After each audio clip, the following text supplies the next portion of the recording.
Um milionário, cansado de ser enganado, decidiu fingir ser um homem pobre antes da entrevista de emprego da futura faxineira.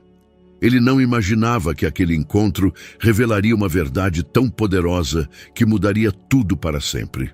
Uma manhã fria em São Paulo cobriu a cidade com um véu branco, fazendo com que até os bairros mais ricos parecessem cenas de um filme melancólico. Ricardo Almeida estava diante do espelho em seu espaçoso quarto no 30º andar de um arranha-céu, observando o reflexo de um homem que ele não reconhecia. Não eram as rugas ao redor dos olhos ou os cabelos grisalhos nas têmporas. Esses eram os sinais naturais de 45 anos de vida. Era o vazio no olhar que parecia se aprofundar a cada ano. Pela janela, estendia-se a paisagem da cidade que ele ajudou a moldar com seus investimentos. Cada arranha-céu, cada complexo de escritórios tinha uma parte de sua visão. E, no entanto, naquela noite de janeiro, ele se sentia um estranho em seu próprio mundo. Senhor Ricardo, a reunião com a diretoria é às 10. Lembrou Lucas, seu assistente, pelo interfone. Ricardo assentiu, embora ninguém pudesse vê-lo. Reunião. Mais apresentações de lucros, planos estratégicos de expansão, gráficos mostrando o crescimento do valor da empresa. Tudo o que antes o enchia de orgulho, hoje parecia mecânico, sem sentido. Ele vestiu um terno escuro com uma camisa perfeitamente passada e seguiu para o banheiro. No espelho, ele viu um homem cujo mundo consistia em controle, previsibilidade e cálculos frios. Um homem que, desde a infância, aprendeu que emoções eram fraquezas e confiança, um luxo que ele não podia se permitir. A lembrança de sua mãe, que morreu quando ele tinha 12 anos, passou por sua mente como uma sombra. Ele se lembrava de suas mãos gentis, que sempre encontravam tempo para abraçá-lo, mesmo quando ela estava muito ocupada administrando a pequena livraria de seu pai. Após a morte dela, tudo mudou.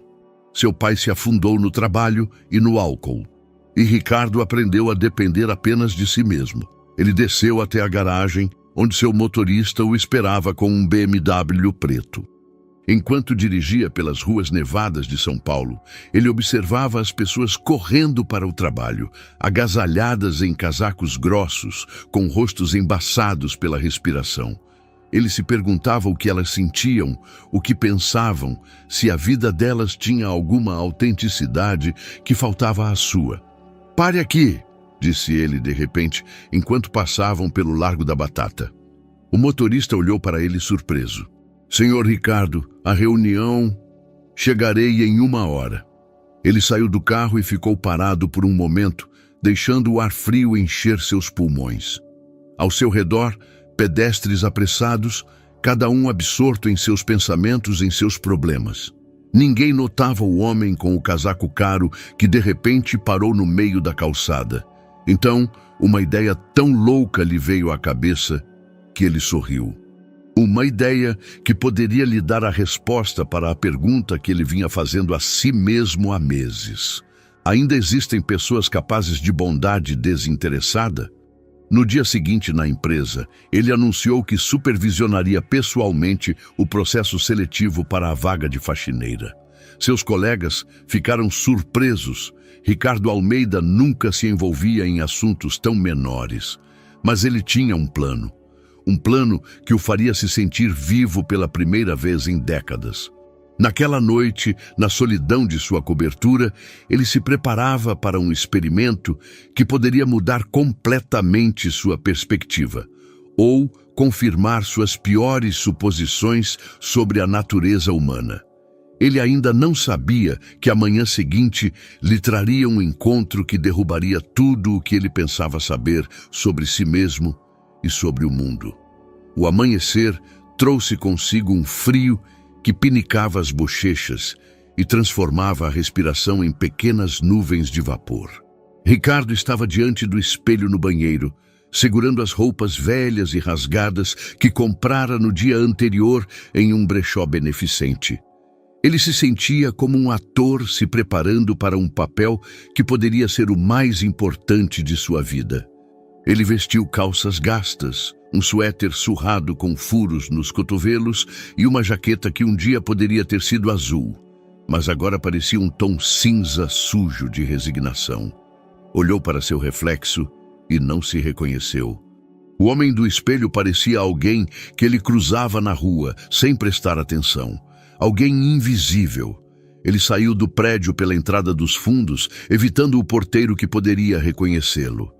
A cidade estava apenas acordando e ele sentia uma estranha excitação misturada com incerteza. Quando foi a última vez que ele fez algo tão espontâneo, tão imprevisível? Ele chegou a um banco em frente à sede de sua empresa às 7 da manhã. Sentou-se e deixou o frio penetrar no tecido fino da jaqueta. Pela primeira vez em anos, ele não se sentia no controle da situação. Era apenas mais um desabrigado no banco. Alguém para quem as pessoas não olhavam, a quem não notavam. Os primeiros candidatos começaram a aparecer por volta das 8. Ele os observava disfarçadamente.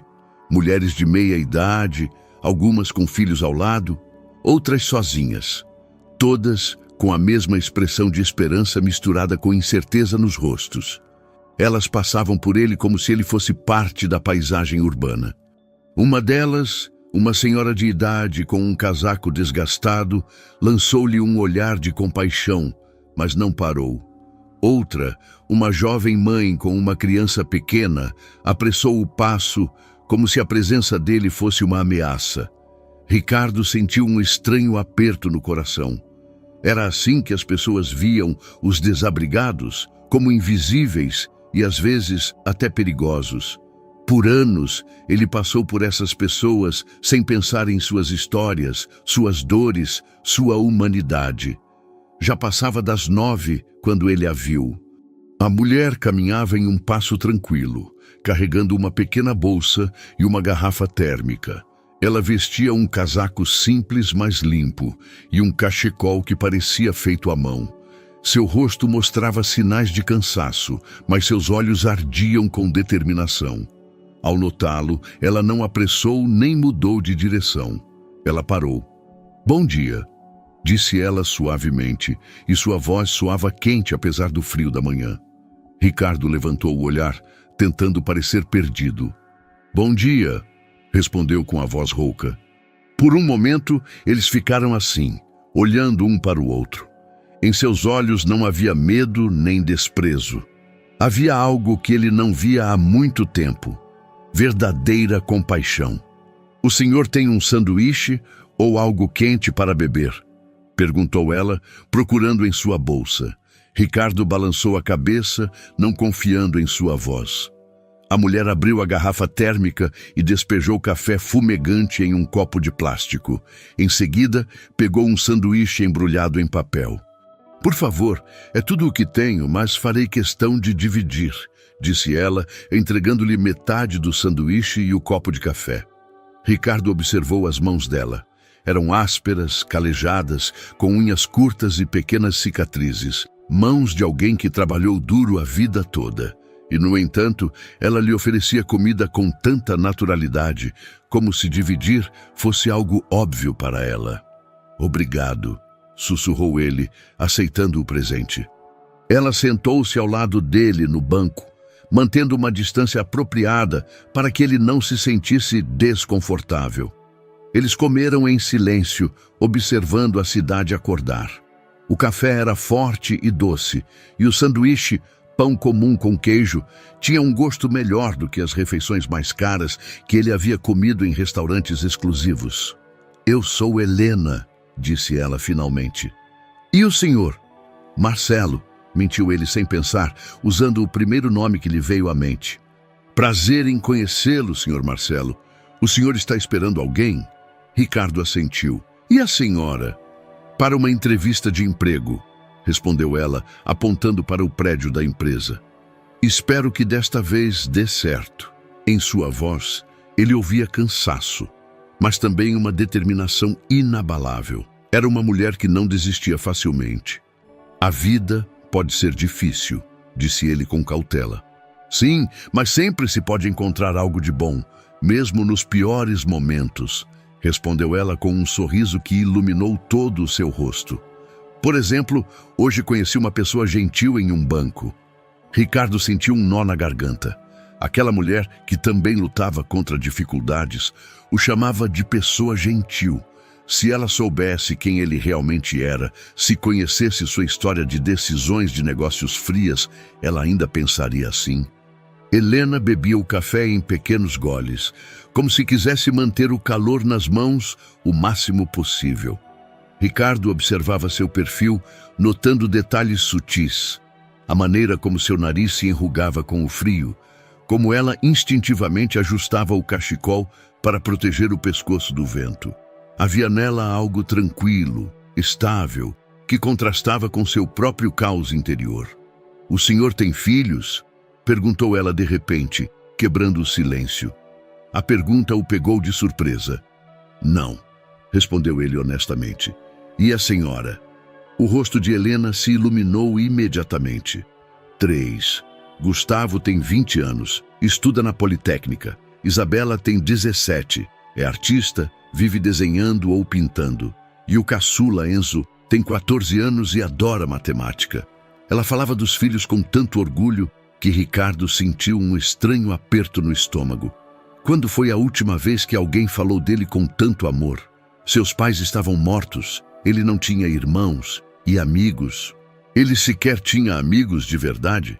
"Isso é maravilhoso", disse ele baixinho. "A senhora deve ter muito orgulho deles." "Tenho. Eles são o meu mundo inteiro", respondeu ela. Mas uma ponta de tristeza apareceu em sua voz. "Desde que meu marido morreu, faço de tudo para dar a eles o que precisam. Nem sempre é fácil." Ricardo sentiu o coração apertar dolorosamente.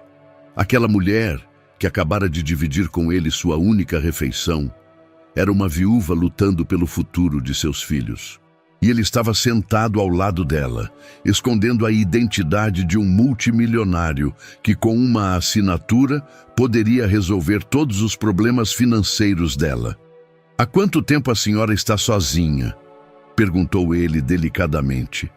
3 anos. "Marcos morreu em um acidente de construção", disse ela suavemente, olhando para as mãos. "Um dia ele estava aqui, e no outro, foi como um sonho muito longo e muito triste." Eles ficaram em silêncio por um momento. Ricardo procurava palavras que não soassem como frases vazias. De repente, ele percebeu que não tinha experiência em conversas verdadeiras sobre dor, sobre perda, sobre coisas que realmente importavam. "Sinto muito", disse ele finalmente. "Deve ter sido muito difícil." "Foi, mas as crianças precisavam de mim forte. Eu não podia me dar ao luxo de desabar", respondeu ela, endireitando os ombros. "Às vezes, penso que foram eles que me salvaram. Se não fossem eles, provavelmente eu teria desistido." Ricardo olhou para ela com um novo respeito. Aquela mulher delicada era mais forte do que a maioria das pessoas que ele conhecia. Sua força não vinha de posição ou dinheiro, mas do amor por seus filhos e de uma vontade inabalável de lutar. "E o senhor tem família em algum lugar?" perguntou ela, virando-se para ele. Por um momento ele se perguntou o que responder. A verdade era muito complicada, muito dolorosa. "Não, estou sozinho", disse ele, e as palavras soaram mais verdadeiras do que ele esperava. "Sinto muito. Todos precisam de alguém." A maneira como ela disse isso, sem pena, mas com profunda compreensão, fez Ricardo se sentir nu e compreendido ao mesmo tempo. Quando foi a última vez que alguém o viu de verdade, sem a fachada de sucesso e posição? "A senhora também está sozinha", observou ele. "É verdade, mas tenho meus filhos." "Não é a mesma coisa que estar completamente sozinha", respondeu ela com um sorriso. "Embora, às vezes, eu pense em como seria ter alguém adulto para conversar de novo. Alguém com quem eu pudesse compartilhar não apenas responsabilidades, mas também sonhos." "Que sonhos a senhora tem?" perguntou ele sinceramente curioso. Helena riu baixinho. "Talvez soe estranho, mas eu sempre sonhei em ter minha própria livraria. Pequena, acolhedora, onde as pessoas viessem não só pelos livros, mas também para tomar um café e ter uma boa conversa. Marcos chamava isso de minha utopia. Livraria. O coração de Ricardo bateu mais rápido. Sua mãe também tinha uma livraria.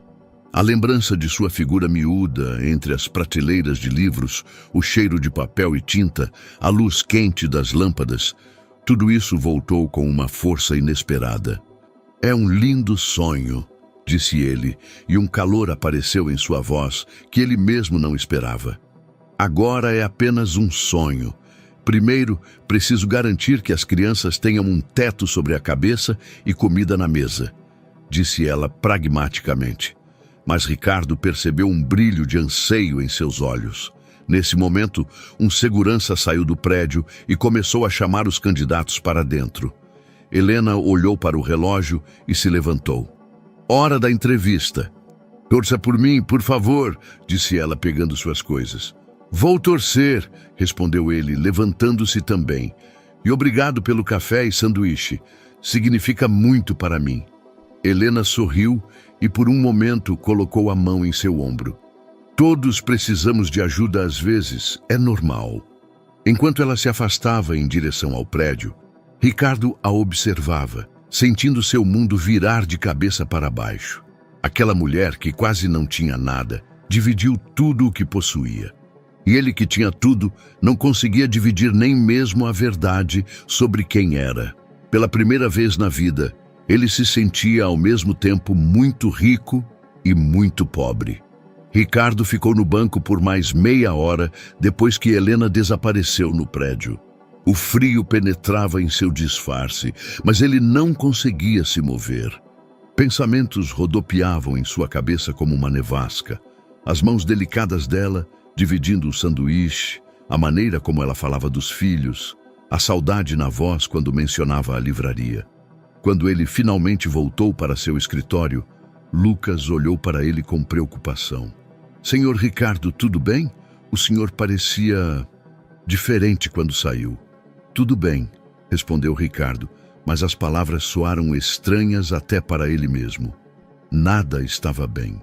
Pela primeira vez em décadas, ele sentiu que seu mundo cuidadosamente construído começava a vacilar. Como foram as entrevistas com as candidatas para o cargo de faxineira? Perguntou ele, tentando fazer a voz soar indiferente. Lucas pegou os documentos. Conversamos com 8 mulheres. A doutora Silvia do RH preparou um breve resumo de cada uma delas. Ricardo pegou os papéis com as mãos trêmulas. Ele procurava por um nome, um rosto. Encontrou-o na 5ª página. Helena Santos, 41 anos, viúva, 3 filhos, trabalhos anteriores, diversas empresas de limpeza, lojas e também trabalhou em uma biblioteca. O que a doutora Silvia achou da... Ele começou, mas interrompeu, não querendo parecer interessado demais. Da senhora Santos, completou Lucas. Ela escreveu que tem excelentes referências, é pontual e confiável, mas parecia, como ela colocou, super qualificada. Ela tem formação em letras, trabalhou em uma biblioteca. A doutora Silvia se perguntou se uma pessoa assim ficaria muito tempo no cargo de faxineira. Ricardo sentiu a raiva crescer em seu peito. Super qualificada? Aquela mulher que precisava desesperadamente de um emprego para sustentar 3 filhos, estava sendo rejeitada porque alguém considerou que ela era muito instruída para limpar? Contrate-a, disse ele categoricamente. Lucas olhou para ele surpreso. Mas a Dorota... Silvia já escolheu outra candidata, a mais jovem. Ligue para a senhora Santos e diga que ela foi aceita imediatamente, interrompeu Ricardo com um tom que não admitia objeções. Claro, senhor Ricardo, mas o senhor poderia me dar um motivo? A doutora Silvia vai perguntar. Ricardo parou no meio do caminho. Ele não podia contar a verdade, que passou 1 hora em um banco com aquela mulher, que ela dividiu com ele sua única refeição, que pela primeira vez em anos ele sentiu o verdadeiro calor humano. Confie em mim neste assunto e diga à doutora Silvia que a decisão é final, respondeu ele finalmente. Naquela noite, na solidão de sua cobertura, Ricardo estava em frente à janela panorâmica, observando as luzes de São Paulo. No bolso, ele tinha um cartão de visitas com os dizeres Marcelo Costa Consultor, uma identidade que ele criou para si mesmo em poucas horas. Se alguém lhe dissesse de manhã que ele estaria planejando encontros com a faxineira de sua empresa, ele pensaria que essa pessoa tinha enlouquecido. E, no entanto, aqui estava ele, planejando outro encontro casual com Helena. O telefone tocou, tirando-o de seus pensamentos.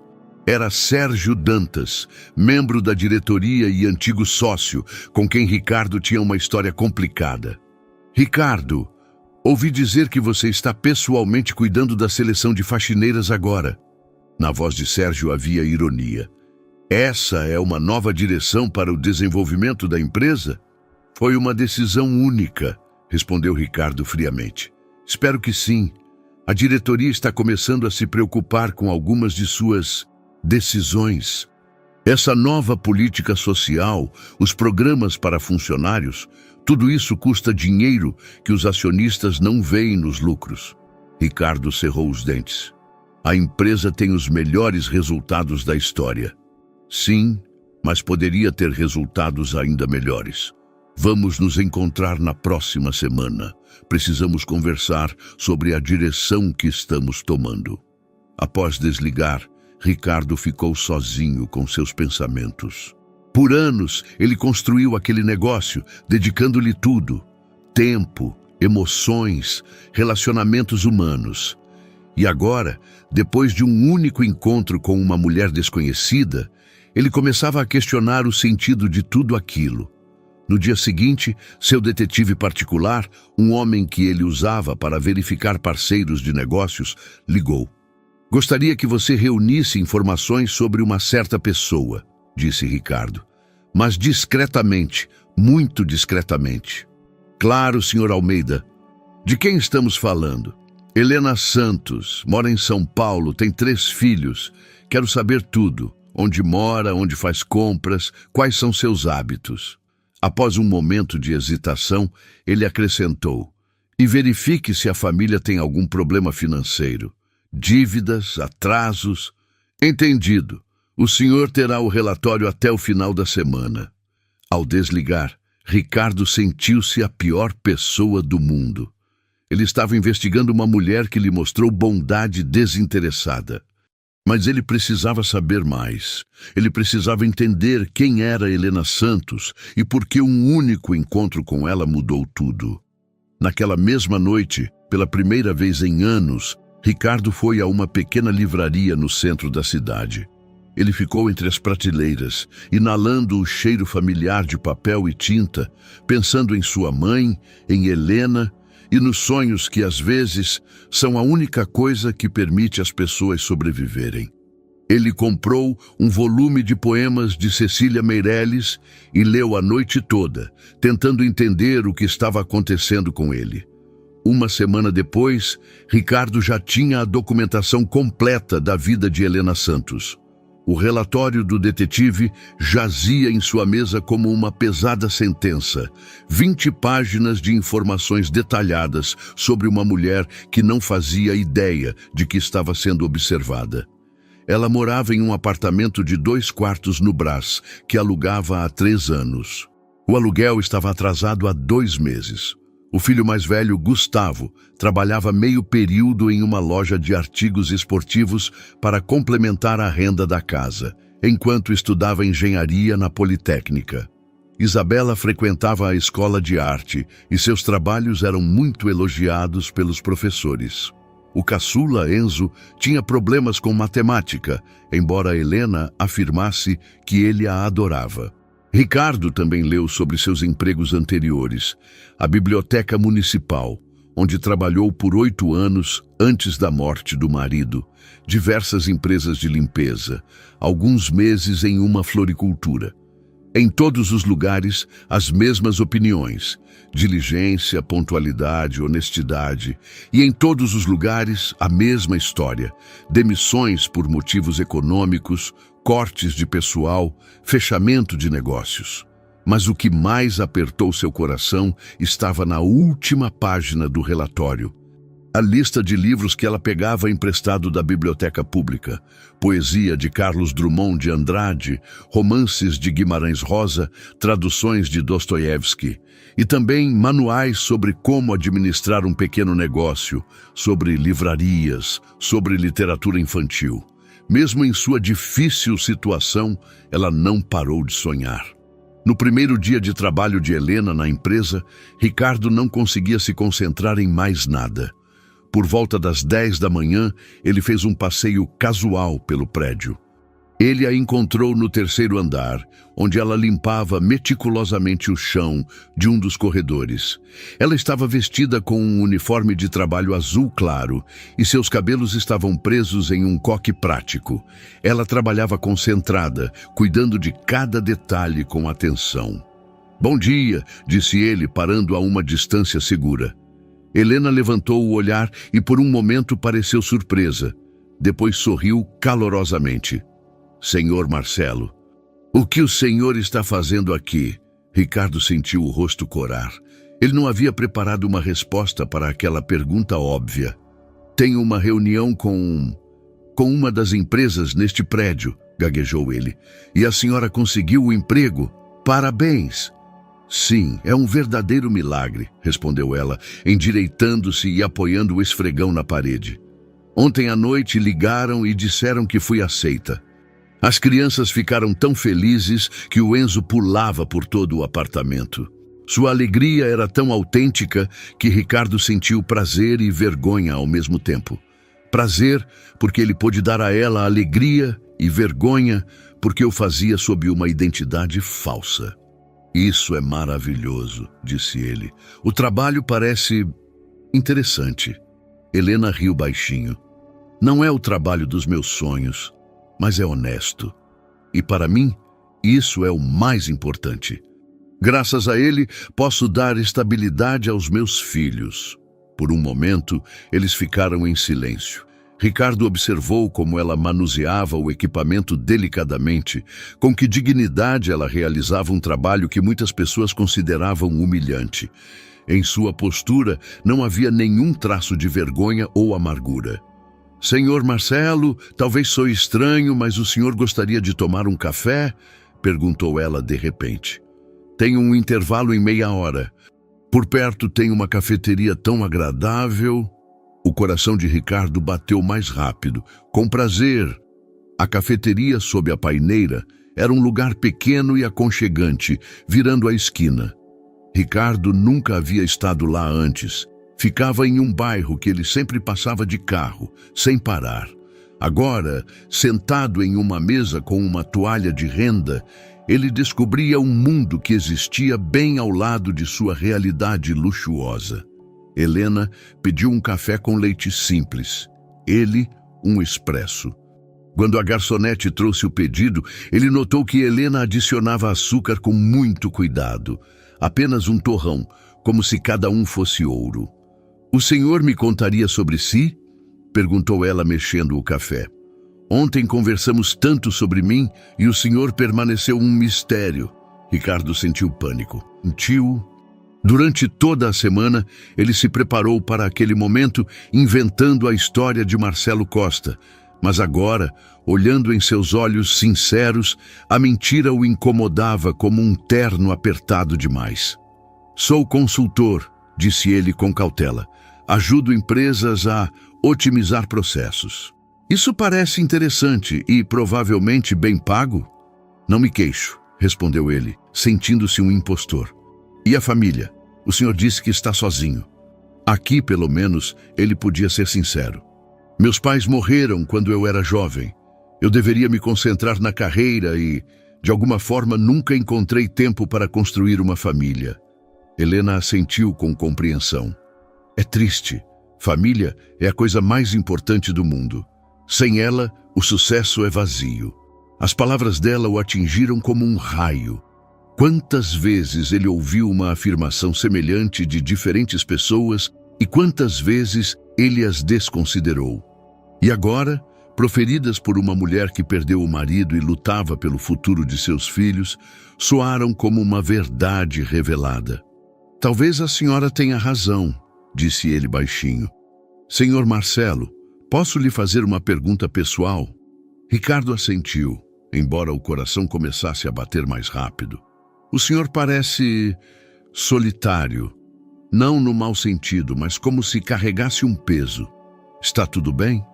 Por um momento ele pensou na resposta. Como ele poderia dizer a ela que carregava o peso de anos, construindo uma fortuna à custa de todos os laços humanos? Que só agora, na presença dela, ele percebia o quão vazia sua vida se tornara? Às vezes é difícil se conectar com outras pessoas, respondeu ele finalmente, escolhendo as palavras com cuidado. Entendo. Eu também, após a morte de Marcos, me sentia muito isolada do mundo. As pessoas não sabem o que dizer a alguém em luto, então muitas vezes simplesmente se calam ou evitam o contato. Como a senhora lidou com isso? Eu me concentrei nas crianças. Elas precisavam de mim forte, mas também eu lia muito. Livros foram meus companheiros nos momentos mais difíceis. Poesia de Cecília Meirelles, romances de Clarice Lispector.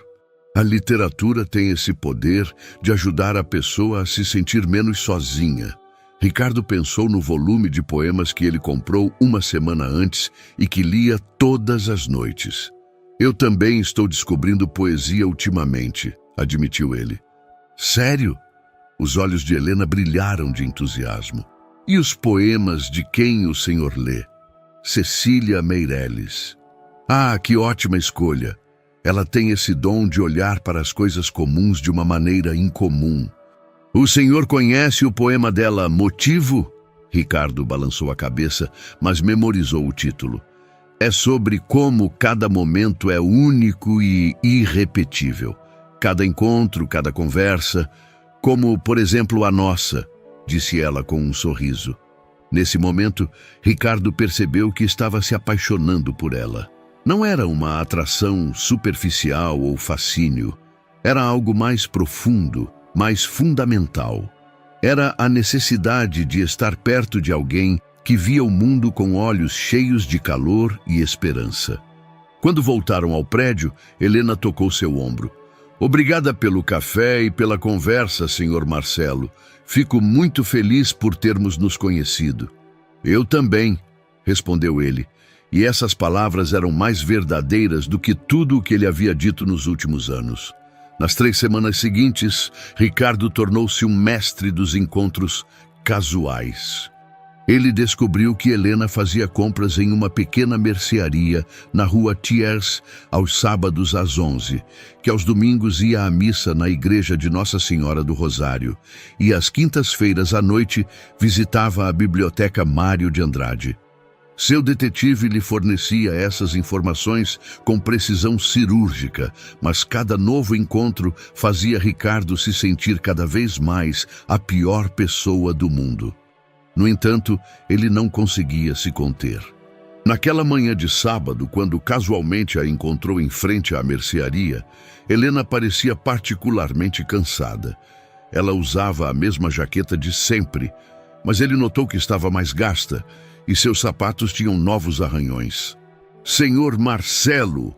exclamou ela com um sorriso que não conseguia esconder o cansaço em seus olhos. "Que bom vê-lo! O senhor faz compras por aqui?" "Às vezes gosto de passear por diferentes bairros", respondeu ele, sentindo a conhecida pontada de culpa. "E como a senhora está? O trabalho na empresa vai bem?" "Sim, muito bem. As pessoas são gentis, o trabalho é honesto", disse ela, mas sua voz soou mecânica, como se estivesse repetindo frases aprendidas. Ricardo notou que sua cesta de compras estava quase vazia. Apenas pão, leite e o macarrão mais barato. Seu coração apertou dolorosamente ao pensar no relatório do detetive. Ele sabia que seus aluguéis atrasados haviam aumentado para 3 meses, que Gustavo estava pegando turnos extras na loja, abrindo mão de algumas aulas na faculdade. "Que tal tomarmos um café?", propôs ele impulsivamente. "Conheço um lugar aqui perto que faz bolos deliciosos." Por um momento ela hesitou.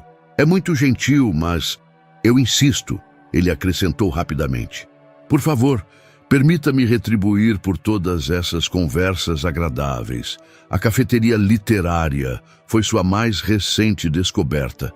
Um lugar pequeno, administrado por um casal de idosos, onde as paredes eram cobertas por prateleiras de livros e os clientes podiam folheá-los livremente. Ricardo escolheu aquele lugar especialmente para Helena, sabendo de seu amor pela literatura. Quando se sentaram em uma mesa no canto, Helena olhou ao redor com encanto. "Que lugar maravilhoso! Olhe, eles têm uma seção inteira de poesia brasileira", disse ela, apontando para uma das prateleiras. "E essas edições antigas é um verdadeiro tesouro."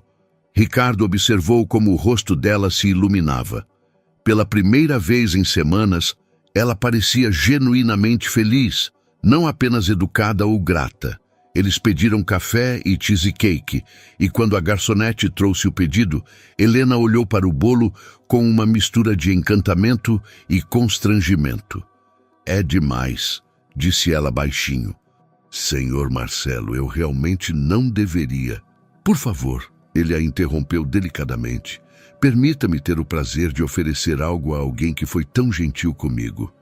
Eles comeram em um silêncio confortável, e Ricardo notou como Helena saboreava cada mordida. Quando foi a última vez que ela comeu algo tão bom? Seu coração apertou ao pensar em todos os luxos que ele considerava óbvios. "Senhor Marcelo, posso lhe fazer uma pergunta pessoal?", perguntou ela finalmente. "Claro. O senhor é muito gentil com alguém que, na verdade, não conhece." "Por quê?" A pergunta o pegou de surpresa. Por um momento, ele procurou uma resposta que não fosse outra mentira. "Talvez porque a senhora também foi gentil comigo quando não me conhecia", respondeu ele finalmente. "E talvez porque sua presença me faz sentir uma pessoa melhor." Helena olhou para ele com surpresa. "É muito bonito o que o senhor diz." "É a verdade", respondeu ele, e pela primeira vez em semanas, ele sentiu que não estava mentindo. A conversa foi para os livros e depois para os sonhos. Helena falou sobre a época em que trabalhou na biblioteca, como adorava ajudar as pessoas a encontrar livros, sobre os projetos de leitura para crianças que organizava. "Sempre pensei que os livros não são apenas uma fonte de conhecimento, mas também uma forma de conectar as pessoas", disse ela com paixão. "Na biblioteca eu organizava encontros de leitura, clubes do livro. As pessoas vinham não só pelos livros, mas também pelo contato humano." "Por que a senhora saiu de lá?" O rosto dela se entristeceu. "Eu não saí, fui demitida. Cortes orçamentários após a morte de Marcos." Irônico, não? Quando eu mais precisava daquele emprego, eu o perdi. Ricardo sentiu a raiva borbulhar em seu peito. Como podiam demitir alguém como ela? Alguém que via o trabalho não apenas como uma fonte de renda, mas como uma missão. "Isso é injusto", disse ele. "A vida muitas vezes é injusta, mas aprendi a não olhar apenas para o que perdi, mas também para o que tenho", respondeu ela com um sorriso. "Tenho filhos saudáveis que me amam. Tenho um teto sobre a cabeça. Tenho um emprego que nos permite sobreviver e tenho novos amigos." As últimas palavras ela proferiu, olhando-o diretamente nos olhos, e Ricardo sentiu o coração acelerar. "Eu também valorizo muito a nossa amizade", disse ele baixinho. Quando se despediram em frente à cafeteria, Helena hesitou por um momento. "Senhor Marcelo, o senhor poderia vir jantar amanhã? Nada chique, apenas comida caseira, mas eu gostaria de retribuir de alguma forma por este lindo café." Ricardo sentiu o mundo parar por um momento. Ela o estava convidando para sua casa, para sua vida. Era tudo o que ele desejava e tudo o que ele temia. "Com prazer", respondeu ele, embora soubesse que estava cruzando mais uma linha invisível. "Ótimo, Eu moro na rua Tiers 45, terceiro andar. Às 14 horas? Naquela noite, Ricardo não conseguiu dormir. Deitado em seu luxuoso quarto, olhando para o teto e pensando no que estava fazendo. Amanhã, pela primeira vez, ele cruzaria o limiar da casa de Helena. Ele conheceria seus filhos, veria como ela realmente vivia. E tudo isso sob uma identidade falsa. Ele se levantou e foi até a janela. A cidade se estendia diante dele como um mapa de seu império. Os prédios que ele financiou, as ruas que ele ajudou a asfaltar, os bairros que ele ajudou a desenvolver. Mas pela primeira vez na vida, suas próprias conquistas pareciam menores do que a perspectiva de um jantar com a mulher que contava cada centavo. Ele abriu o laptop e revisou os últimos relatórios financeiros da empresa. Os lucros estavam crescendo, os acionistas estavam satisfeitos, os projetos se desenvolviam conforme o planejado. Tudo o que ele construiu por anos funcionava como uma máquina bem lubrificada. E, no entanto, ele se sentia um impostor em todas as esferas da vida. Na manhã seguinte, preparando-se para a visita a Helena, Ricardo estava diante do guarda-roupa cheio de roupas caras. Ele escolheu os jeans e o suéter de aparência mais simples, mas mesmo esses custavam mais do que o salário mensal de Helena. Ele também comprou flores e uma garrafa de bom vinho, e então parou diante do espelho, tentando se ver pelos olhos da mulher que trabalhava por um salário mínimo. Quando às 2 ele parou em frente ao prédio na rua Tiers 45, sentiu o coração bater como um martelo.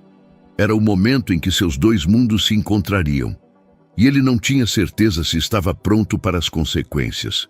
O prédio na rua Tiers 45 já tinha seus anos. Ricardo parou em frente à entrada, observando a tinta descascada nas portas e os degraus rachados. Em seu mundo, tais edifícios eram destinados à demolição e substituição por complexos modernos. Agora, pela primeira vez, ele os via como um lar, um lugar onde as pessoas construíam famílias, sonhos e memórias. A escadaria cheirava a desinfetante e repolho cozido. Nas paredes, pendiam velhos anúncios de reuniões de condomínio e bilhetes com ofertas de ajuda para aprender idiomas. Ricardo subiu as escadas gastas até o terceiro andar, sentindo seus elegantes sapatos sociais baterem nos degraus de concreto. Ele parou em frente à porta com a placa Santos e hesitou por um momento. Atrás daquela porta esperava um mundo que ele não conhecia. Um mundo de verdadeira proximidade, calor doméstico e relacionamentos autênticos. Um mundo que por toda a vida ele considerou uma ilusão sentimental. Ele bateu delicadamente. A porta foi aberta por Helena, vestida com um simples vestido azul marinho e um avental com estampa floral. Seus cabelos estavam soltos e seu rosto tinha um rubor de cozinhar. "Senhor Marcelo!" "Pontual como sempre", disse ela com um sorriso, deixando-o entrar. "Fico muito feliz que o senhor tenha vindo." O apartamento era pequeno, mas aconchegante. Uma sala conjugada com a cozinha, onde dominava uma mesa antiga, mas bem cuidada, coberta por uma toalha de renda. Nas paredes pendiam desenhos e diplomas das crianças, e nas prateleiras havia livros. Muitos livros para um espaço tão pequeno. "É um lugar lindo", disse Ricardo sinceramente, olhando ao redor. "Obrigada. Sei que não é luxo, mas nos esforçamos para que seja agradável aqui", respondeu Helena, tirando o casaco dele. As crianças queriam muito conhecê-lo. Gustavo, Isabela, Enzo. Do quarto ao lado saiu correndo o mais novo, um menino de cabelos escuros e olhos vivos, muito parecido com a mãe. "Este é o Enzo", apresentou-o Helena. "Enzo, este é o senhor Marcelo, de quem eu te falei." O menino apertou sua mão com uma seriedade mais adulta do que sua idade. "Bom dia. Minha mãe disse que o senhor gosta de livros." "É verdade", respondeu Ricardo, agachando-se para ficar na altura dos olhos do menino. "E você, o que gosta de ler?" Harry Potter e livros de matemática, respondeu Enzo com entusiasmo.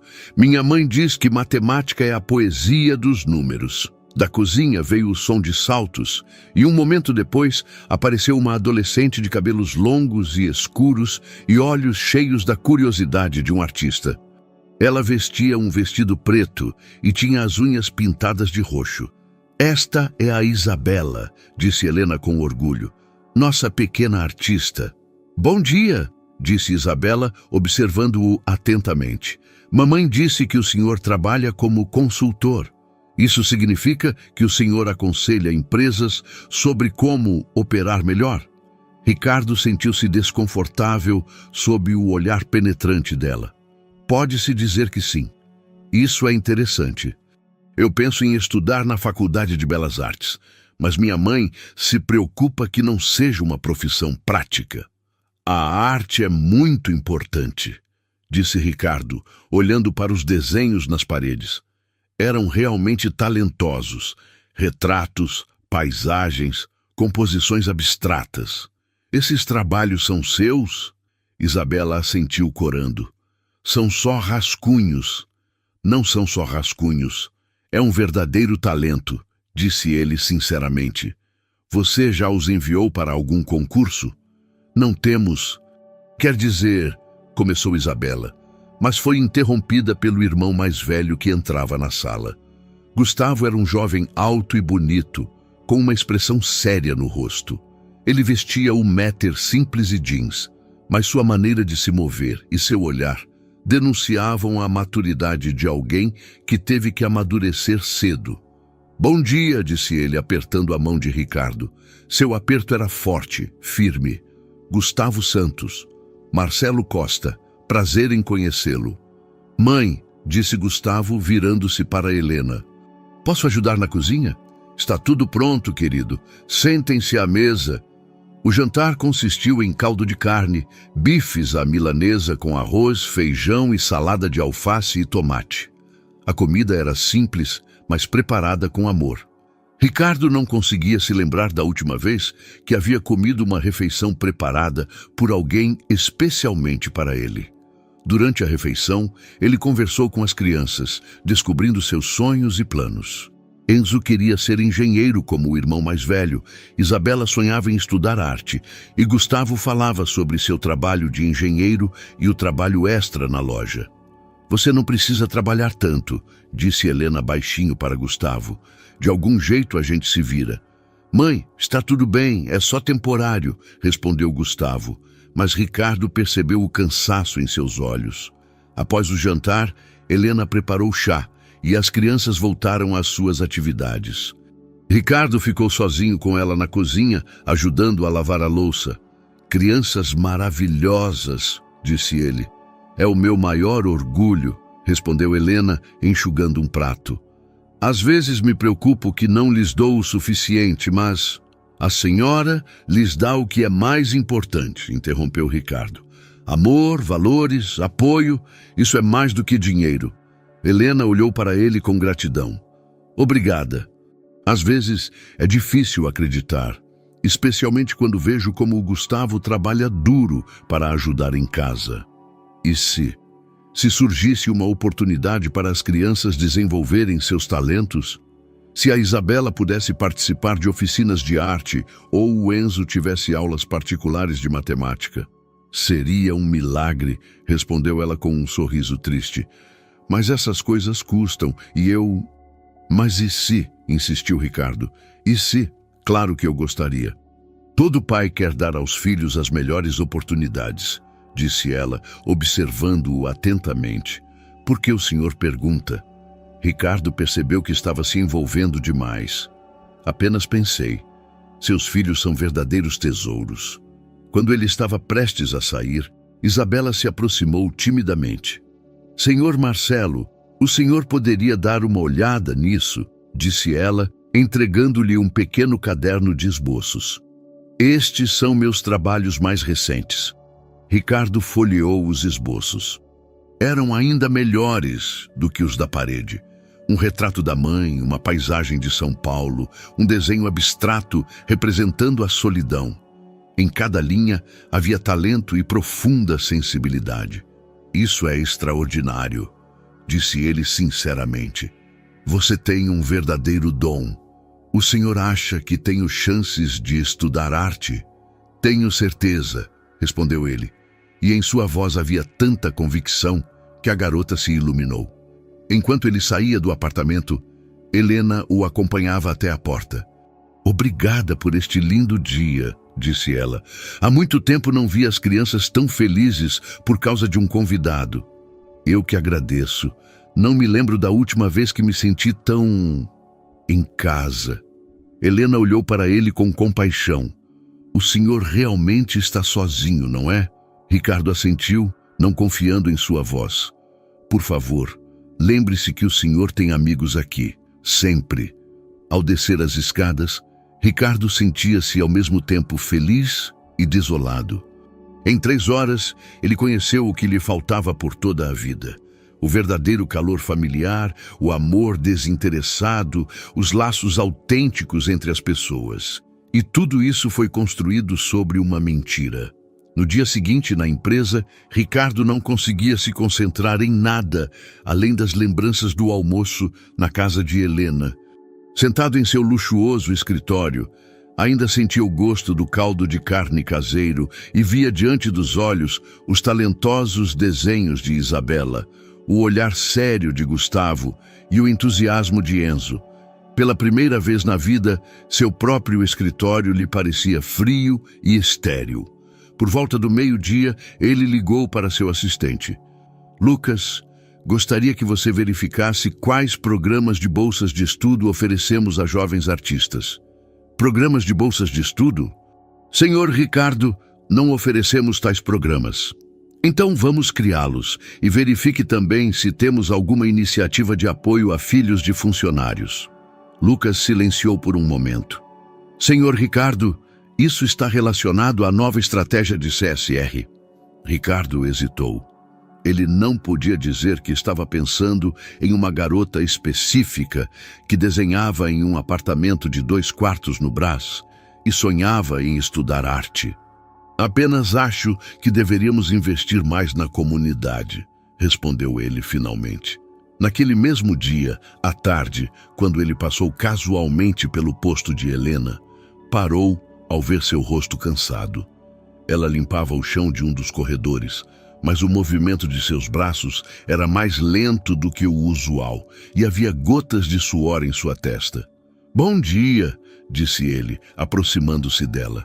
Senhor Marcelo, respondeu ela com um sorriso, mas ele percebeu que era forçado. O que o senhor faz aqui? Tive uma reunião, tudo bem? A senhora parece cansada. Helena se endireitou, enxugando a testa com a mão. Tudo bem, apenas um dia longo. Ricardo sabia, pelo relatório do detetive, que ela também trabalhava nos fins de semana em um emprego extra. Limpava escritórios no centro da cidade, mas ele não podia admitir isso. Talvez vocês devessem contratar mais pessoas para que o trabalho não fosse tão pesado, disse ele com cautela. Ah, não me queixo, respondeu ela rapidamente. É um trabalho honesto e sou grata por cada oportunidade de ganhar dinheiro. Nesse momento, Sérgio Dantas, membro da diretoria, entrou no corredor. Ricardo sentiu o corpo tensionar automaticamente. Sérgio sempre teve o talento de aparecer nos piores momentos. Ricardo? Disse Sérgio com surpresa. O que você está fazendo neste andar? Estava verificando. O controle de qualidade, respondeu Ricardo, sentindo-se como um adolescente pego em flagrante. Sérgio olhou para Helena, depois para ele, e um brilho de interesse apareceu em seus olhos. Entendo. E você é... Ele se dirigiu a Helena. Helena Santos, senhor. Trabalho aqui há 1 mês, respondeu ela, endireitando-se com dignidade. Ah, e como você gosta do trabalho? Muito bem, obrigada. Sérgio assentiu, mas Ricardo percebeu que ele havia memorizado o nome dela.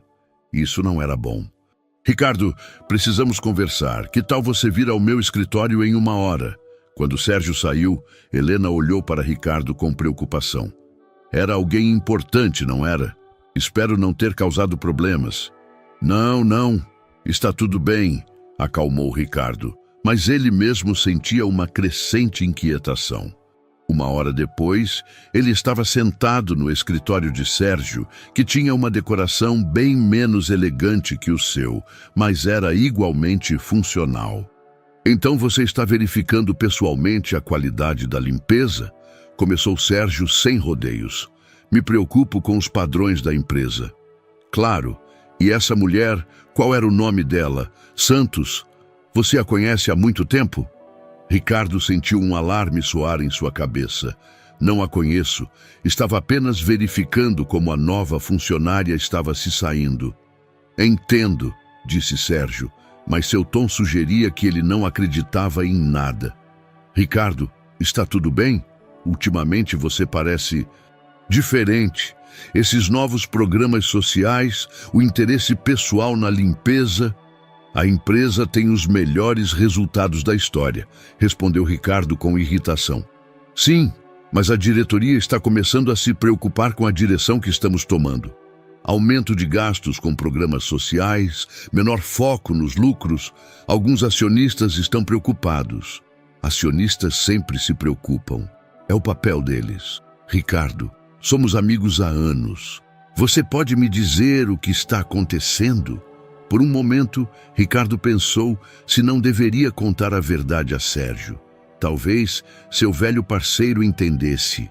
Mas ele olhou para os olhos frios e calculistas de Sérgio e soube que seria um erro.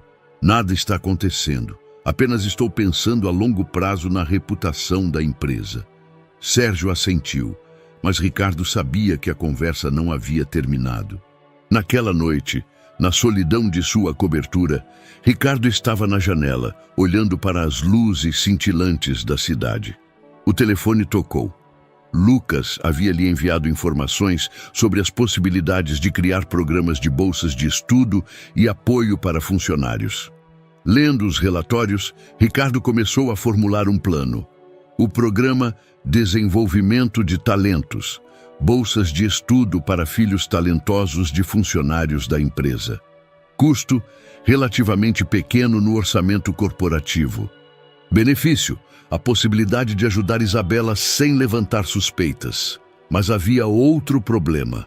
Gustavo trabalhava demais, abrindo mão dos estudos. Ricardo pensou em uma bolsa de estudos para estudantes de engenharia, em estágios na empresa. Ele abriu o laptop e começou a escrever um memorando para o departamento de RH. A cada frase, ele sentia sua vida se complicar cada vez mais. Ele estava criando programas corporativos para ajudar os filhos da mulher por quem se apaixonara, sem poder dizer a ela quem ele era. No dia seguinte, a doutora Silvia do RH bateu à sua porta. Senhor Ricardo, recebi seu memorando sobre os novos programas. É um empreendimento muito ambicioso. Espero que não tenha objeções? Não, claro que não. Mas posso perguntar sobre a motivação? Quer dizer, por que agora? Ricardo pensou por um momento na resposta. Acredito que a empresa deve investir no futuro. E o futuro são os jovens, pessoas talentosas. Entendo, mas existem critérios específicos para os beneficiários? Talento, necessidade, potencial. Por favor, prepare os critérios e inicie o processo de seleção. Quando a doutora Silvia saiu, Ricardo sentiu satisfação e inquietação ao mesmo tempo. Pela primeira vez na vida, ele estava usando sua posição para algo mais do que apenas lucro. Mas o que ele estava fazendo era ajuda ou manipulação. Naquela tarde, quando ele novamente casualmente encontrou Helena, ele lhe contou sobre os novos programas da empresa. É maravilhoso! Exclamou ela com entusiasmo. Uma empresa assim é um verdadeiro tesouro. Raramente se encontram empregadores que pensam nos funcionários e em suas famílias. Talvez seus filhos se interessem? Perguntou ele, aparentemente inocente. Ah, seria um milagre. Isabela sempre sonhou com aulas de arte profissionais. E Gustavo, ele trabalha tão duro para pagar os estudos sozinho. Olhando para o rosto iluminado dela, Ricardo sentiu uma mistura de felicidade e culpa. Ele a fazia feliz, mas com base em uma mentira tão grande que ameaçava tudo o que havia surgido entre eles. À noite, ao voltar para casa, ele parou em frente à vitrine da livraria, onde havia comprado o volume de Cecília Meirelles. Ele olhou para os livros, pensando no sonho de Helena de ter sua própria livraria. Quanto custaria realizar esse sonho? Para ele, uma quantia insignificante. Para ela, inatingível. Pela primeira vez na vida, ele sentiu o quão injusto era o mundo que ele ajudou a criar. 2 meses se passaram como um pesadelo vagamente lembrado. A vida de Ricardo tornou-se um complicado jogo de esconde-esconde consigo mesmo. Seus dias eram preenchidos com planos meticulosos para os próximos encontros casuais com Helena. E às noites ele passava analisando os relatórios do detetive sobre a vida dela e os problemas que ele poderia resolver discretamente. O programa Desenvolvimento de Talentos foi oficialmente lançado com grande alarde. Isabela se candidatou e foi aceita em oficinas semanais de pintura ministradas por uma artista renomada. Gustavo recebeu uma bolsa de estudos para engenharia, juntamente com a oportunidade de fazer estágio na empresa de Ricardo.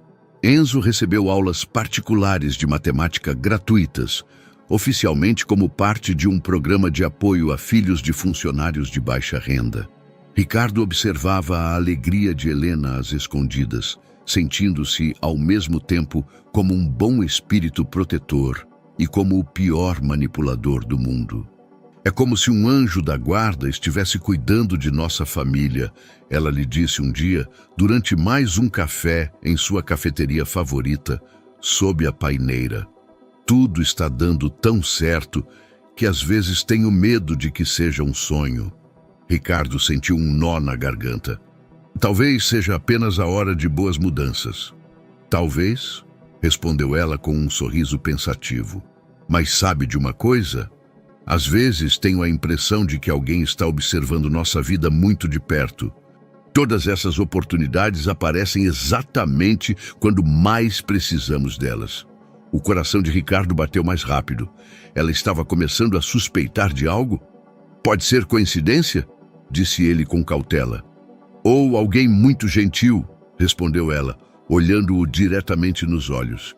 Alguém que entende o que uma família realmente precisa. Naquele dia, ao voltar para a empresa, Ricardo encontrou Sérgio em seu escritório, folheando documentos em sua mesa. Sérgio, o que você está fazendo aqui? Estava esperando por você. Precisamos conversar, respondeu Sérgio, sem levantar os olhos dos papéis. Leituras interessantes, programa Desenvolvimento de Talentos, bolsas de estudo, apoio a funcionários. Você analisou os beneficiários com muito detalhes. Ricardo sentiu um suor frio na nuca. Em sua mesa estavam os relatórios sobre os programas sociais, mas também notas sobre a família Santos que deveriam estar no cofre. São documentos da empresa. Há algum problema? Problema? Sérgio riu friamente. Possivelmente. Verifiquei a lista de beneficiários de seus programas. Nomes muito interessantes. Por exemplo, Santos. É coincidência que a mesma senhora Santos, que limpa nossos corredores, tenha filhos que receberam todas as formas possíveis de apoio? Ricardo sentou-se à mesa, tentando manter a calma. Os critérios do programa eram transparentes. Qualquer funcionário poderia se candidatar. Claro, mas todo funcionário tem um cuidador pessoal que acompanha suas necessidades tão de perto. Sérgio colocou uma fotografia na mesa. Ricardo viu a si mesmo e Helena saindo da cafeteria sob a paineira. Você está me observando? Estou preocupado com você, Ricardo, e com a empresa. Você percebe como isso parece? O presidente da empresa se encontra regularmente com uma funcionária do escalão mais baixo e, ao mesmo tempo, a família dela recebe todos os benefícios possíveis.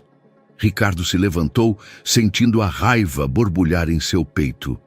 O que faço no meu tempo livre é assunto particular. Não, quando isso afeta a empresa. A diretoria já está fazendo perguntas.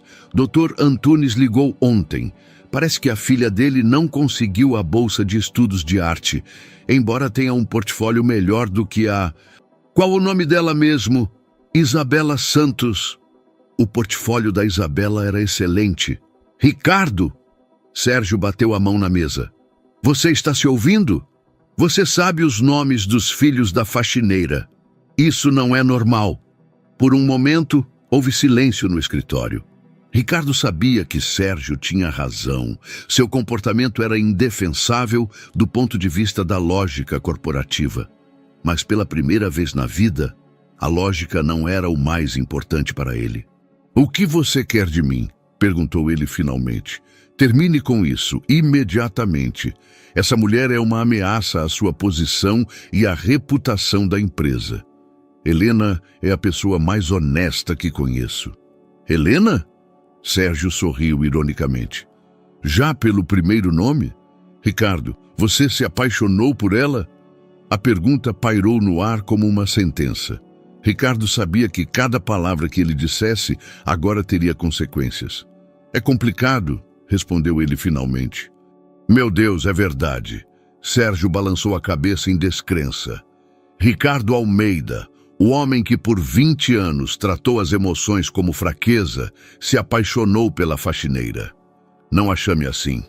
É o trabalho dela, Ricardo. E é exatamente por isso que é impossível. Você é o presidente de uma corporação que vale bilhões de reais. Ela limpa o chão. Isso não é Cinderela, é vida real. Talvez a vida real seja exatamente o que me faltava." Sérgio suspirou pesadamente. "Ouça-me como amigo. Esse relacionamento pode te destruir se a mídia descobrir, se a diretoria começar a investigar mais a fundo. Eles encontrarão uma maneira de te afastar, e ela ficará com a reputação queimada, a mulher que usou seu empregador." Helena nunca faria isso. Talvez não. Mas importa o que as pessoas vão pensar. Naquela noite, Ricardo sentou-se em seu quarto, segurando o telefone. Por 3 horas, ele se perguntou se deveria ligar para Helena. Contar a ela a verdade antes que ela descobrisse de outras fontes, dar a ela a chance de tomar uma decisão consciente. Mas toda vez que ele estava prestes a discar o número, ele imaginava o rosto dela ao descobrir que Marcelo era, na verdade, Ricardo Almeida, o homem que a observava, investigava, manipulava sua vida às escondidas. Às 2 da manhã, ele saiu para o terraço. São Paulo se estendia diante dele como um mapa de seu império, mas pela primeira vez na vida, ele se sentia como o rei de um reino deserto. No dia seguinte, ele apareceu na empresa com uma resolução. Ele pediria um encontro com Helena e contaria a verdade, como ela merecia, como ele mesmo precisava. Mas quando ele chegou ao posto de trabalho dela, encontrou-o vazio. O gerente de serviços gerais, ao ser questionado, disse que Helena não compareceu ao trabalho e não avisou sobre a ausência. Ricardo sentiu um frio o dar de medo. Isso não era típico de Helena. Ela era muito responsável, muito honesta para faltar ao trabalho sem aviso prévio. Ele ligou para o telefone dela, mas ouviu apenas a mensagem de que o assinante estava temporariamente indisponível. Pela primeira vez em meses, Ricardo sentiu que estava perdendo o controle da situação.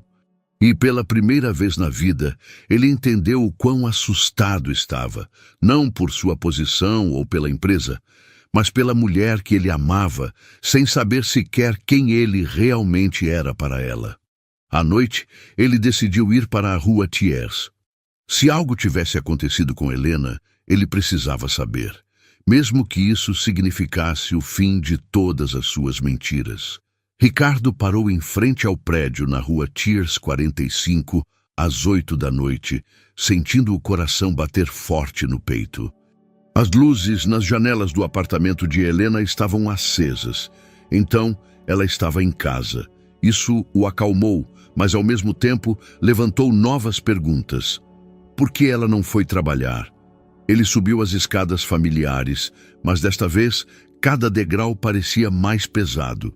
No terceiro andar, ele parou em frente à porta com a placa Santos e hesitou longamente antes de bater. A porta foi aberta por Isabela. Seu rosto estava molhado e seus olhos vermelhos de tanto chorar. "Senhor Marcelo", disse ela baixinho, "o que o senhor está fazendo aqui? Estou procurando sua mãe. Ela não apareceu no trabalho hoje. Está tudo bem?" Isabela olhou para trás, como se estivesse ouvindo alguém. Depois voltou o olhar para ele. "Mamãe não pode falar com ninguém agora." "O que aconteceu? Ela está doente?" "Não, quer dizer..." Isabela começou a chorar. "É tudo por causa daquela carta." "Que carta?" Do fundo do apartamento, a voz de Gustavo os alcançou. "Isabela, feche a porta." Mas a garota não obedeceu. Em vez disso, ela sussurrou. "Alguém mandou uma carta para a mamãe sobre o senhor, sobre quem o senhor realmente é." Ricardo sentiu o mundo parar ao seu redor. O que estava escrito nessa carta? Que o senhor se chama Ricardo Almeida e é o presidente da empresa onde a mamãe trabalha. E que o senhor está observando nossa família há meses. O coração de Ricardo parou. Sérgio. Tinha que ser Sérgio. "Isabela, por favor, preciso falar com sua mãe." "Não!" A voz categórica de Gustavo, que apareceu na porta, o interrompeu. "Por favor, vá embora, imediatamente." Ricardo olhou para o jovem, em cujos olhos ardiam raiva e decepção. Gustavo era alto e forte, e sua postura não deixava dúvidas. Ele estava pronto para defender a família. "Gustavo, sei como parece, mas..." "Sabe como parece?" Gustavo riu amargamente. "Parece manipulação, como exploração, um homem rico brincando com uma família pobre." "Não é assim." "Não? Então como é? Por que o senhor nos enganou? Por que fingiu ser outra pessoa?" Atrás de Gustavo apareceu Helena. Estava pálida e seus olhos mostravam sinais de lágrimas. Ao ver Ricardo, seu rosto se contraiu de dor. "Por favor, vá embora", disse ela baixinho. "Helena, por favor, me ouça. Ouvir mentiras, mais mentiras." Sua voz era quase inaudível, mas cheia de dor. "Por todos esses meses, cada um de nossos encontros foi uma mentira. Nem tudo foi mentira. Meus sentimentos..." "Seus sentimentos?" Ela o interrompeu. "O senhor me observava, investigava, sabia dos nossos problemas financeiros, que eu não tinha dinheiro para o aluguel, para aulas particulares para as crianças. E brincava de bom tio." Ricardo sentiu cada palavra dela feri-lo como uma faca. "Eu queria ajudar, queria ajudar." Um toque de histeria apareceu na voz de Helena. "Há quanto tempo o senhor nos observava antes mesmo de me conhecer? Há quanto tempo o senhor estava sentado naquele banco esperando?" Foi um experimento social." "Experimento?" Helena o olhou com descrença. "Éramos um experimento para o senhor? Eu? Meus filhos? No começo, mas depois..." "Por favor, vá embora", disse Helena, e em sua voz havia apenas vazio. "E por favor, nunca mais se aproxime de nós." "Helena, por favor." Gustavo deu um passo em sua direção. "Por favor, vá embora antes que eu chame a polícia." Ricardo ficou por um momento olhando para a mulher que ele amava e sabendo que era o fim. Tudo o que havia surgido entre eles, suas conversas, risadas, momentos de intimidade, tudo foi destruído por suas mentiras. "Sinto muito", sussurrou ele. "Realmente sinto muito." Ele se virou e seguiu em direção às escadas, ouvindo o estrondo da porta atrás de si. Quando ele chegou ao carro, suas mãos tremiam tanto que ele não conseguia enfiar a chave na ignição.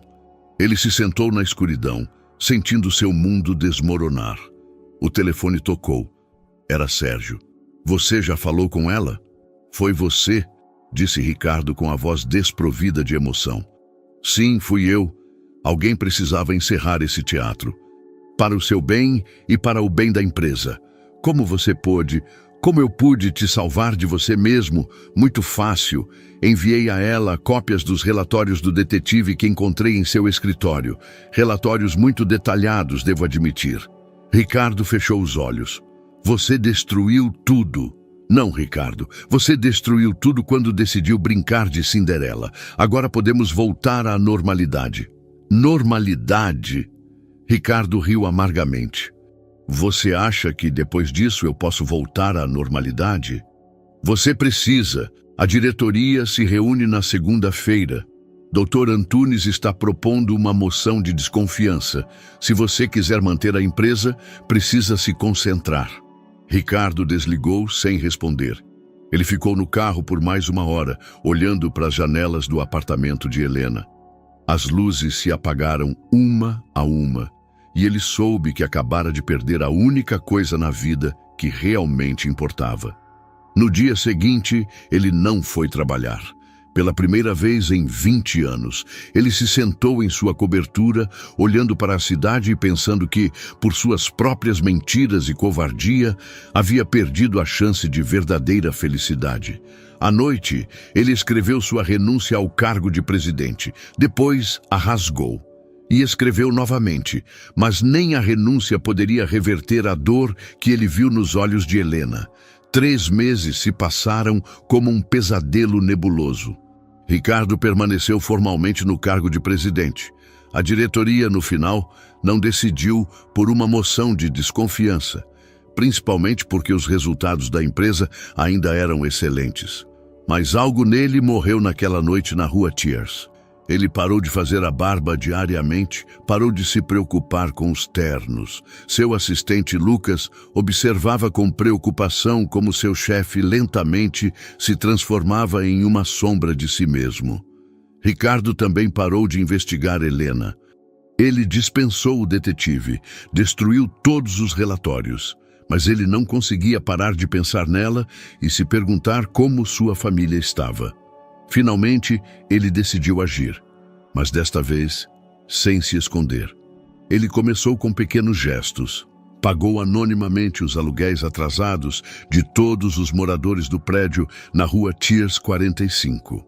Quando soube pelo RH que Helena ainda trabalhava na empresa, mas havia tirado uma licença por tempo indeterminado, ele organizou um aumento para todos os funcionários.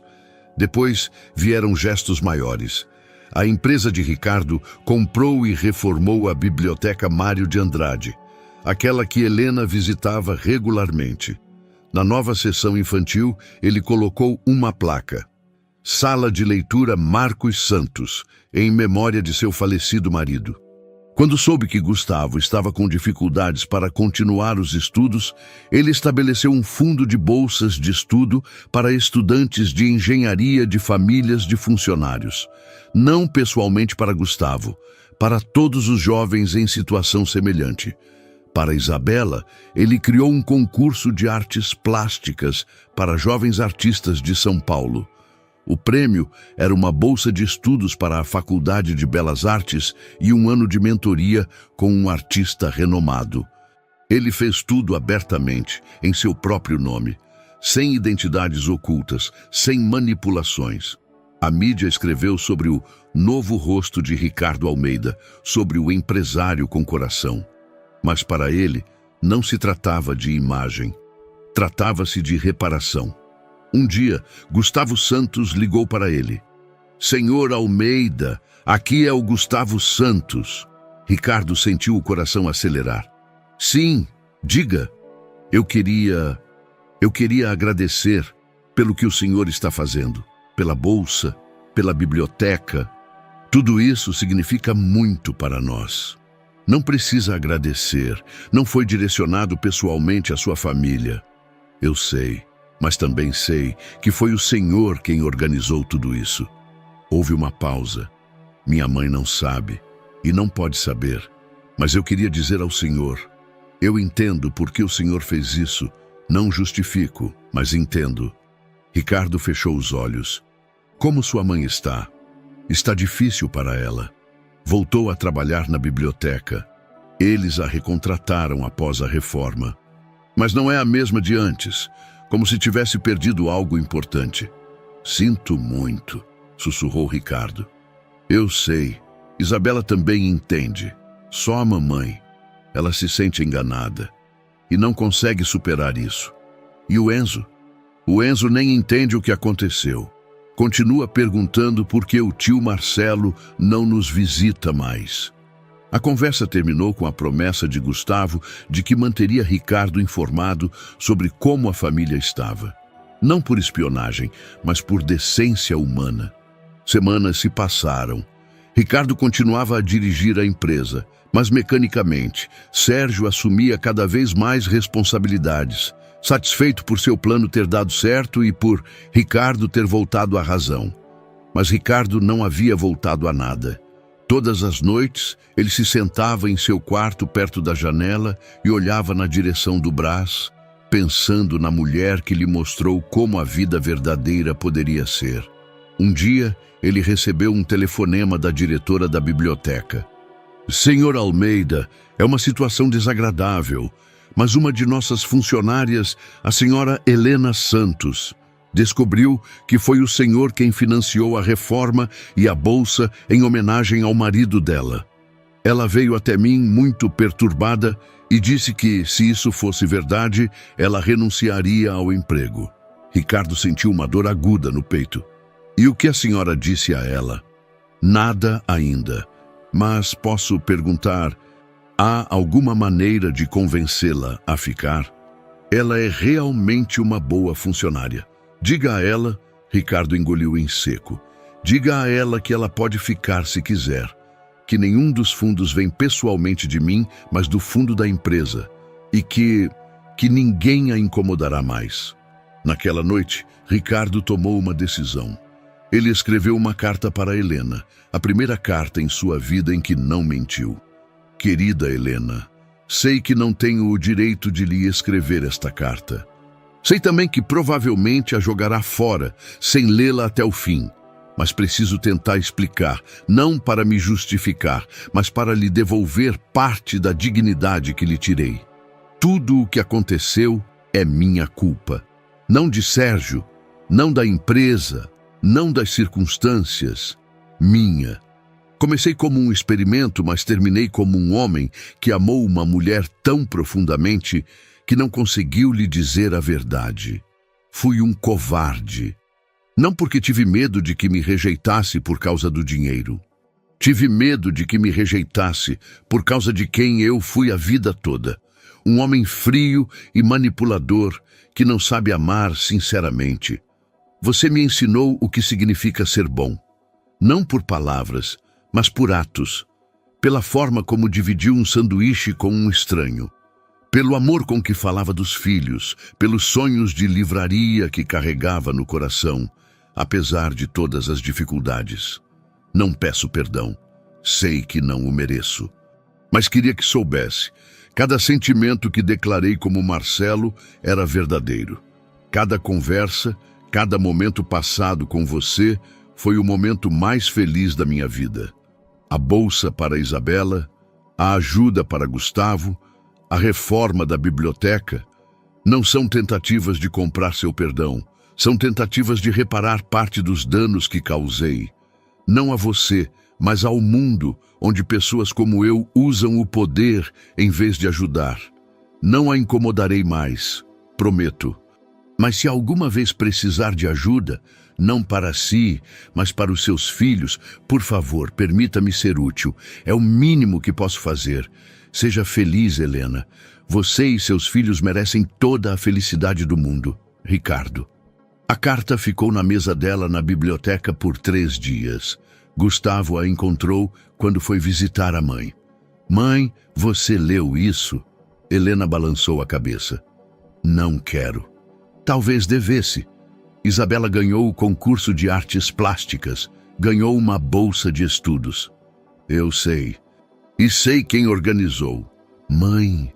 Gustavo sentou-se ao lado dela. Ele realmente te ama. Amor baseado em mentira não é amor. E talvez o amor seja exatamente o que o fez parar de mentir.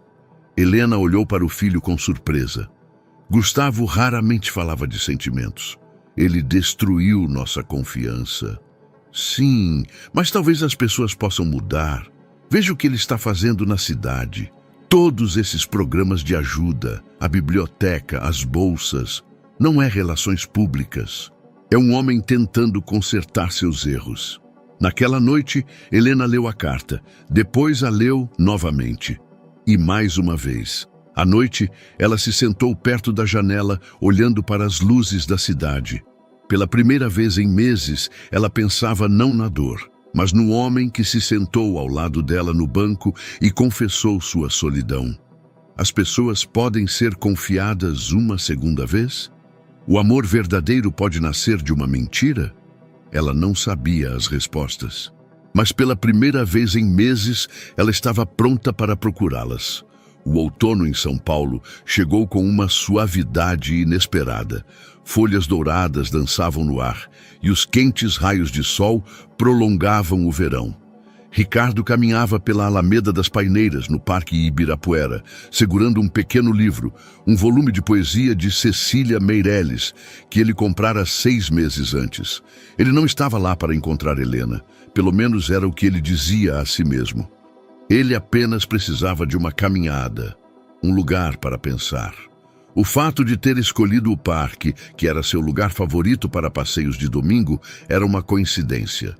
Ele sentou-se em um banco ao lado do lago, próximo ao auditório Ibirapuera, e abriu o livro. Leu o poema Motivo, o mesmo sobre o qual Helena havia falado na cafeteria. Eu canto porque o instante existe e a minha vida está completa. O senhor está lendo Cecília Meirelles? A voz era suave, mas reconhecível. Ricardo levantou o olhar e viu Helena parada a poucos metros do banco. Ela vestia uma jaqueta de outono cor de vinho e um cachecol cinza. Ela parecia tão bonita quanto na primeira vez que se conheceram no banco em frente à empresa. Sim, respondeu ele, fechando o livro. Estou tentando entender. O que o senhor está tentando entender? Eu mesmo, a vida. Como se pode estragar tudo tão completamente? Helena hesitou por um momento. Depois se aproximou. Ela não se sentou, mas ficou a uma distância segura. Eu li sua carta. Sinto muito por tê-la escrito. Sei que você não queria... Não, ela o interrompeu. Fico feliz que tenha escrito. Foi honesto, pela primeira vez. Por um momento eles ficaram em silêncio. Ricardo não sabia o que dizer. Por meses ele imaginou aquele encontro, mas agora, com ela ali diante dele, todas as palavras preparadas pareciam desnecessárias. Isabela entrou na Faculdade de Belas Artes, disse Helena finalmente. Eu sei, parabéns. É o talento dela, não sua ajuda. Eu sei disso também. Gustavo defendeu o trabalho de engenharia com distinção. Recebeu uma proposta de emprego em uma boa empresa. Isso é maravilhoso. E Enzo tem as melhores notas de matemática da classe. Ricardo assentiu, não confiando em sua voz. Por que o senhor faz tudo isso? Perguntou ela de repente. Esses programas, as bolsas, a biblioteca. Por quê? Ricardo ponderou a resposta. Talvez porque conheci uma mulher que me mostrou que é possível viver de outra maneira. Essa não é uma resposta. É a única resposta que tenho. Ele olhou para ela. Helena, por toda a vida eu pensei que o sucesso era a única medida do valor de uma pessoa, que emoções eram fraquezas e ajudar os outros era sentimentalismo. E então você sentou ao meu lado no banco e dividiu um sanduíche. Não foi grande coisa. Foi tudo. A primeira bondade desinteressada que encontrei desde a morte de minha mãe. E percebi que por 45 anos eu vivi no vazio. Helena sentou-se na extremidade do banco, deixando um espaço considerável entre eles. O senhor pode me dizer a verdade sobre algo? Sobre tudo. O que o senhor sentiu como Marcelo era real? Ricardo se virou para ela por inteiro. Foi a única coisa real na minha vida. Eu me apaixonei por você no primeiro dia em que nos conhecemos. E ainda a amo. Mas o senhor amava uma imagem da mulher que observava às escondidas, não a verdadeira eu. Não, Eu amava a mulher que é a melhor pessoa que conheço, a mulher que luta pelos filhos, que sonha com uma livraria, que consegue ser forte e delicada ao mesmo tempo. Helena ficou em silêncio por um longo tempo, olhando para as mãos. Eu fiquei furiosa por todos esses meses, disse ela finalmente. Mas também fiquei triste, não apenas porque o senhor me enganou, mas porque perdi uma amizade, conversas, a sensação de que alguém me entendia. Eu também senti falta disso. Não sei se consigo confiar no Senhor novamente. Entendo. Mas talvez pudéssemos tentar do zero, sem mentiras desta vez, sem nos escondermos. Ricardo sentiu o coração acelerar. Isso significa que posso nos dar, uma segunda chance, mas sob certas condições. Ricardo assentiu, pronto para aceitar qualquer coisa. Primeiro, sem mais segredos, sem surpresas. Se quiser me ajudar em algo, pergunte diretamente. Concordo. Segundo, o senhor vai conhecer minha verdadeira família. Não como um patrono bondoso, mas como um homem que quer fazer parte de nossas vidas. Com prazer. E terceiro, Helena sorriu pela primeira vez em meses. Por favor, me conte sobre aquele sonho da livraria, mas desta vez como Ricardo Almeida, não como Marcelo Costa. Pela primeira vez em meses, Ricardo sorriu. 6 meses depois, em uma tarde ensolarada de maio, Helena estava em frente à grande vitrine na Rua Augusta. Dentro, operários se apressavam, montando prateleiras de livros. Sobre a porta já pendia a placa, Livraria sob a Paineira. O nome foi sua ideia, disse Ricardo parando ao lado dela. Foi nossa primeira conversa honesta, na cafeteria sob a Paineira, respondeu ela, sem desviar o olhar do interior. Parece-me apropriado. Os últimos meses foram difíceis para ambos. Ricardo teve que aprender a ser honesto em todas as situações. Helena teve que aprender a confiar novamente. Seus encontros eram cautelosos, cheios de conversas sobre sentimentos, passado e futuro. Os filhos de Helena precisaram de ainda mais tempo. Isabela foi a primeira a aceitar Ricardo. Seu interesse sincero em sua arte e o apoio nos preparativos para a Faculdade de Belas Artes a convenceram de suas boas intenções. Enzo, com sua simplicidade infantil, simplesmente ficou feliz que o tio Marcelo havia voltado. Gustavo permaneceu cauteloso por mais tempo, mas com o tempo começou a respeitar a sinceridade de Ricardo e seus esforços para corrigir os erros cometidos. Você tem certeza dessa decisão? Perguntou Ricardo. Será muito trabalho. Tenho certeza, respondeu Helena com um sorriso. Este é o meu sonho, mas desta vez não o realizarei sozinha. A livraria nasceu como um projeto conjunto. Ricardo forneceu o capital e os contatos de negócios, mas foi Helena quem escolheu os livros, projetou o interior e planejou os eventos culturais. Eles seriam parceiros iguais, nos negócios e na vida. Dona Santos? Uma voz da rua os interrompeu. Eles se viraram e viram uma senhora idosa com um buquê de flores. Eu sou a Dona Fátima, moro aqui perto. Ouvi falar da nova livraria. Que iniciativa maravilhosa para o bairro. Obrigada, respondeu Helena com as bochechas coradas. E o senhor é provavelmente o marido? Perguntou Dona Fátima, olhando para Ricardo. Helena e Ricardo se entreolharam. Eles ainda não eram casados. O relacionamento deles se reconstruía lentamente, cautelosamente. Mas em seus olhos ele viu algo novo. Não medo do futuro, mas uma tranquila certeza. Ainda não, respondeu Helena, mas talvez um dia. Quando Dona Fátima se afastou, eles ficaram em silêncio por um momento. Um dia? Perguntou Ricardo baixinho. Um dia, confirmou Helena, quando tiver certeza de que nos conhecemos de verdade, sem máscaras, sem mentiras. E você já me conhece? Helena ponderou a resposta. Conheço o homem que admitiu seus erros, que tenta ser melhor a cada dia, que ajuda os outros não para se exibir, mas porque sente que é o certo. Isso é mais do que eu mereço. Não, disse ela categoricamente. É exatamente o que o senhor merece. Todos merecemos uma segunda chance, Ricardo. Eles entraram na livraria, onde os filhos de Helena já os esperavam. Isabela segurava em suas mãos o primeiro exemplar do livro que seria colocado nas prateleiras, um volume de poesia de Cecília Meirelles. Gustavo conversava com o eletricista sobre a instalação da iluminação. Enzo, com entusiasmo, media a altura das prateleiras, verificando se conseguiria alcançar os livros de matemática. «Mamãe, esta será a livraria mais linda de São Paulo», exclamou Enzo. Ricardo olhava para aquela cena, para a família que lentamente começava a aceitá-lo, para a mulher que ele amava e que estava aprendendo a amá-lo novamente, para o lugar onde seus sonhos comuns ganhavam forma. Por anos, ele construiu um império de concreto e aço. Agora, ele construía algo muito mais difícil e muito mais valioso, um lar construído sobre a verdade, o perdão e a esperança. «Sabe o que mais me alegra?»